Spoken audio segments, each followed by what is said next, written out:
Sometimes trade issues are heavily nuanced, requiring a great deal of understanding of complicated economic relationships. But other times trade issues are just one corporation trying to gut punch another because it can. Boeing's recent attempt to hit a rival with tariffs is a good example. The conflict between the two aircraft giants originated with Boeing's move to petition the Department of Commerce to slap tariffs on Canadian jet manufacturer Bombardier. Boeing, an American corporation, presumably saw an opportunity to take advantage of the Trump administration's general hostility towards trade with our northern neighbor. Trump's Commerce Department had previously placed significant tariffs on Canadian softwood lumber. Boeing correctly diagnosed the situation, as the Commerce Department responded by hitting Bombardier with a 220% tariff. The root of Boeing's complaint was a deal between Delta Airlines and Bombardier for Delta to buy Bombardier's new C-Series jet. The deal was partially financed by QUBEC's version of the Export-Import Bank, Investissement Quebec. Bombardier offered Delta a fairly low price, but this is a common business tactic to get your foot in the door with a major buyer. Nonetheless, Boeing argued that Bombardier was dumping cheap aircraft on the U.S. market because of its funding from Investissement Quebec. The irony in such a claim is palpable. Boeing is one of the most cronyistic corporations in the United States.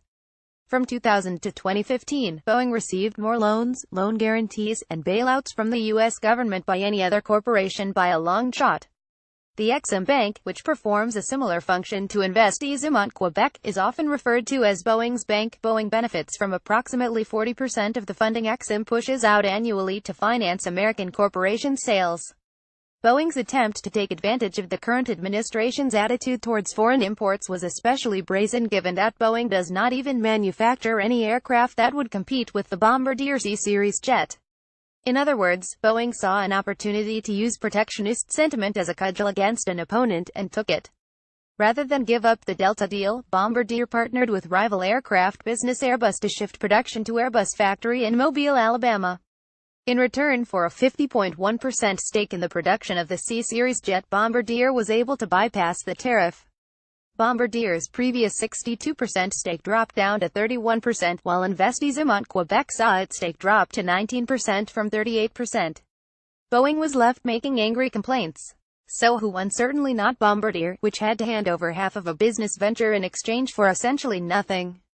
Not the taxpayers of Quebec, who will be left picking up the tab for Investissement Quebec's subsidies. And not Boeing or the U.S. government, which will each surely have engendered a great deal of ill will and a substantial risk of retaliation. The number of lessons packed in this one episode is significant.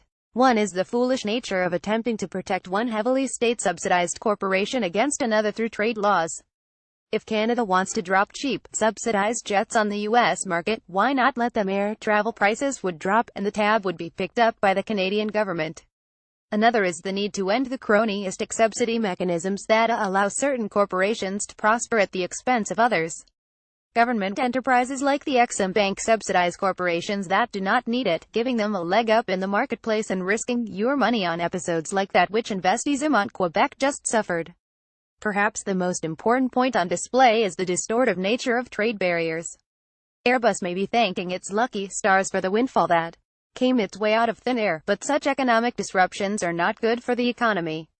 The federal government picking winners and losers in an arbitrary manner never ends well. Hopefully the government learns the lessons of this situation as it continues to renegotiate NAFTA. The American people deserve a trade policy that helps them, not a few well-connected corporations. Delta SkyWest Bombardier CRJ 900 Creative Commons